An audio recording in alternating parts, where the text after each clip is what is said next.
بسم الله الرحمن الرحيم. الحمد لله والصلاة والسلام على رسول الله. السلام عليكم ورحمة الله وبركاته، ومرحبا بكم مرة أخرى في الحلقة الثالثة لمقرر اللغة الإنجليزية للمستوى الخامس من قسم الدعوة.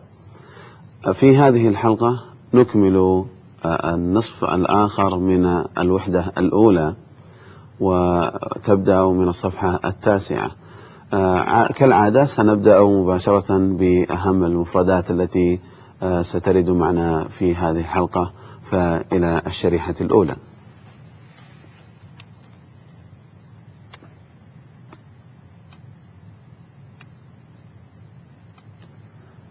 Information معناها معلومات. Change معناها يغير أو تغيير، اسم وفعل تأتي. In a row معناها متتابعا متتاليا. Illegal غير نظامي غير شرعي مخالف للنظام. Government حكومة.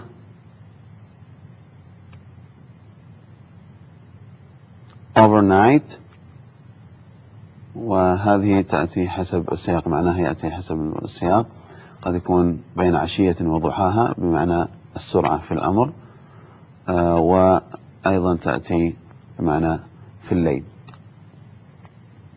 Serious معناها جاد أو خطير حسب السياق. Guy معناها شاب رجل.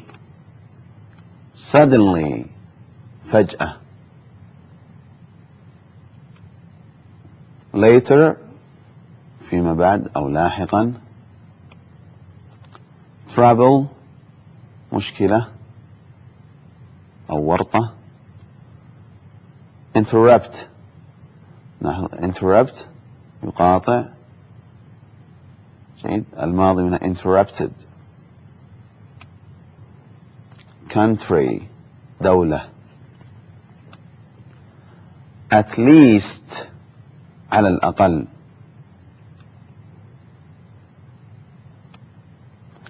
Movie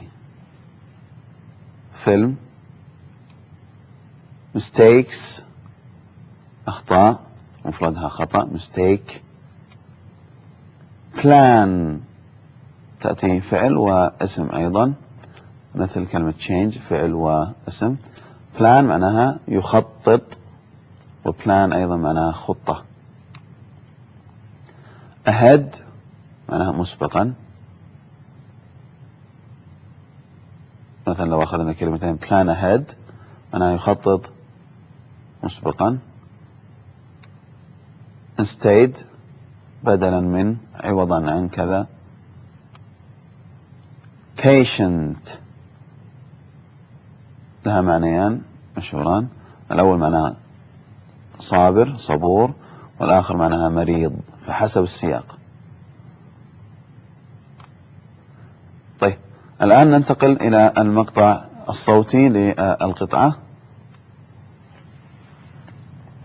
Changing World Markets The Written Passage page 9. هذه القطعة موجودة في الصفحة رقم 9. Good morning. It's good to be here with you all. My goal today is to give you some information about changing world markets. Let's start by looking at the USA. Can you think of a country with more advertising than the United States? Think about watching a movie on TV. You're waiting for the good guy to get the bad guy, and suddenly there's a commercial. A few minutes later, the good guy is in trouble, and you're interrupted by another commercial. Message after message. It's not like that in other countries. In places like France and Spain, you can watch at least a half hour of the program before a commercial interruption. And then, the commercials will come all in a row. China is a different story. For years, any kind of commercial advertising was illegal.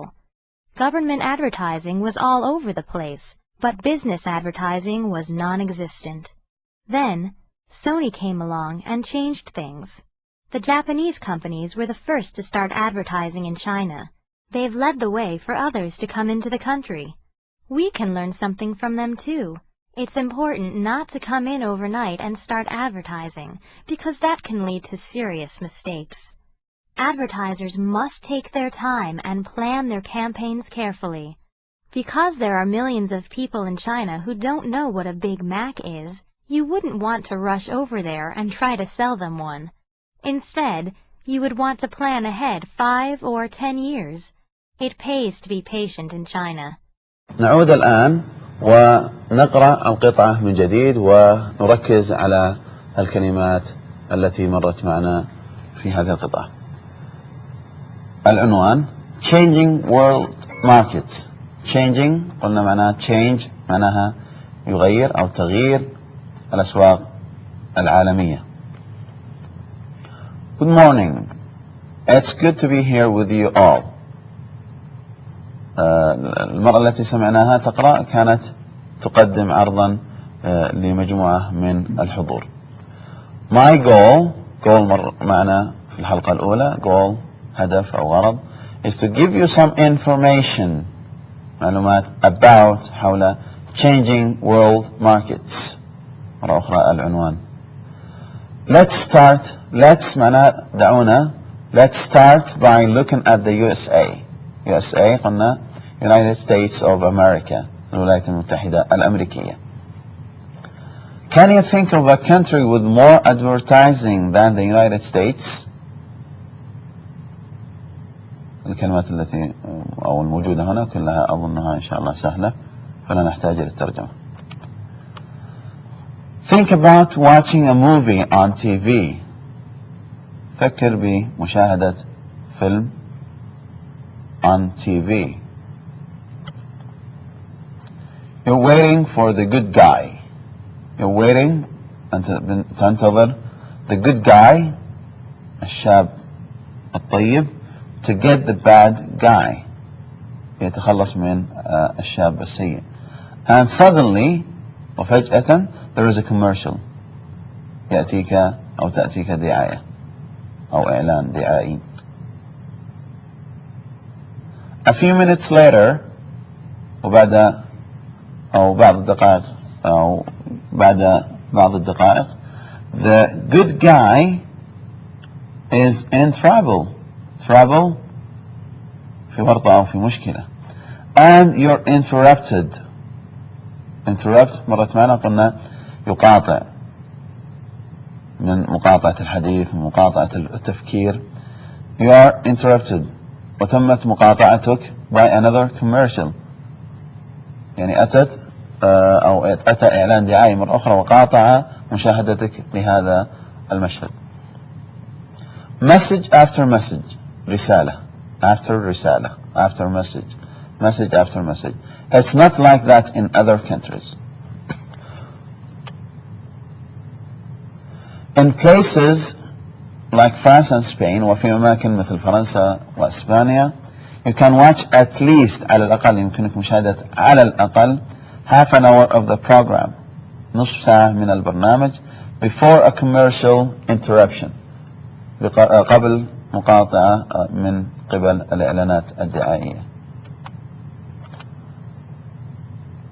And then ثم the commercials will come all in a row ثم تخرج لك الإعلانات الدعائية متتابعة in a row متتالية. China is a different story. For years any kind of commercial أي نوع kind تشبه كلمة أو هي رديفة لكلمة type التي مرت معنا في أظن الحلقة الثانية. kind نوع أي نوع من الإعلان أو الدعاية الإعلانية was illegal معناه غير نظامي غير شرعي. Government advertising الإعلانات الحكومية was all over the place كانت في كل مكان. But business advertising لكن الإعلانات الخاصة بالشركات was non-existent غير موجودة non-existent.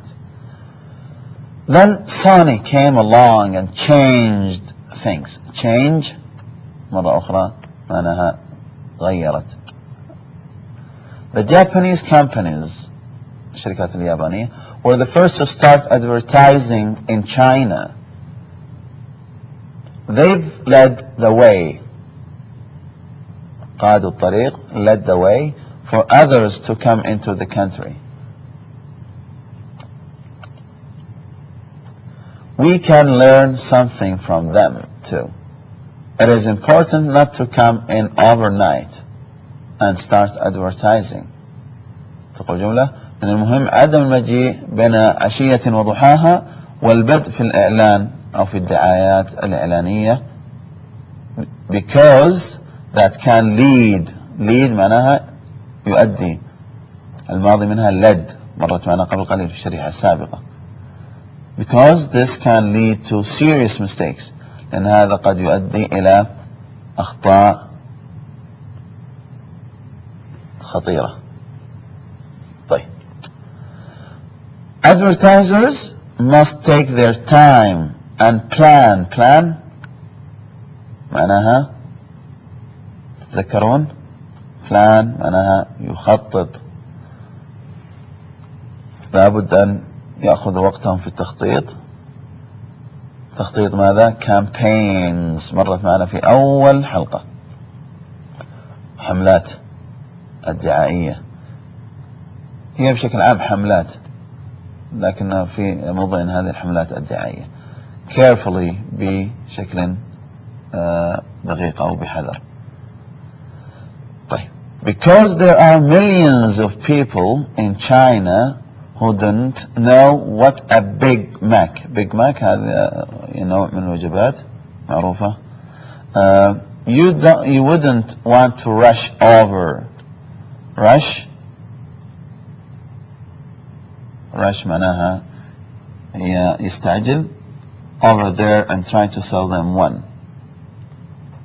sell مرت معنا أيضا في الحلقة الأولى, sell معناها يبيع, try مرت أيضا يحاول. instead هذه مرت معنا في الحلقة الثانية وفي هذه الحلقة. instead معناها بدلا من ذلك, you would want to plan ahead, أن تخطط مسبقا 5 or 10 years, ب5 أو 10 سنوات. It pays to be patient in China, أن تكون صبورا في الصين. طيب. لعلنا قبل أن ننتقل إلى أسئلة الاستيعاب تلاحظون تكرار كثير من هذه المفردات بداية من الحلقة الأولى والثانية والثالثة الآن, وسترون كثير منها أيضا في الحلقات القادمة بإذن الله تعالى. هذا ملحظ مهم جدا, يعني كلما حفظنا الكلمات وراجعناها بشكل دوري كلما خف عدد الكلمات التي نقابلها في المرات القادمة بإذن الله. لذلك أؤكد وسترون دائما أنني أؤكد على قضية حفظ الكلمات ومراجعتها بشكل دوري, وليس مرة في الشهر أو مرة في الأسبوع ثم أنساها في باقي الأيام ولا أرجع إليها. إذا أردت بالفعل أن تتعلم اللغة الإنجليزية بشكل مناسب لابد أن تتعب نفسك قليلا, لابد من الجلوس وحفظ الكلمات ومراجعتها والاستماع والقراءة والاطلاع, لأن هذه هي الأدوات الأساسية لمتعلمي اللغة. تأتي بعد ذلك إذا انتهينا من هذه المرحلة, مرحلة القراءة والاستماع وحفظ الكلمات, يأتي بعد ذلك وبعد فترات تختلف من شخص لآخر, لكن بعد فترات ليست بالقصيرة جدا يأتي أمر الكتابة والتحدث. لذلك لابد أن نستمع جيدا قبل أن نتحدث, لابد أن نستمع كثيرا كثيرا وكثيرا, ولابد أن نقرأ كثيرا قبل أن نبدأ في الكتابة. وهذه من الأمور الأساسية التي ينبغي على متعلم اللغة أن ينتبه إليها. ننتقل الآن إلى شريحة أسئلة الاستيعاب, ولعلنا نرى مدى استيعابكم لهذه القطعة.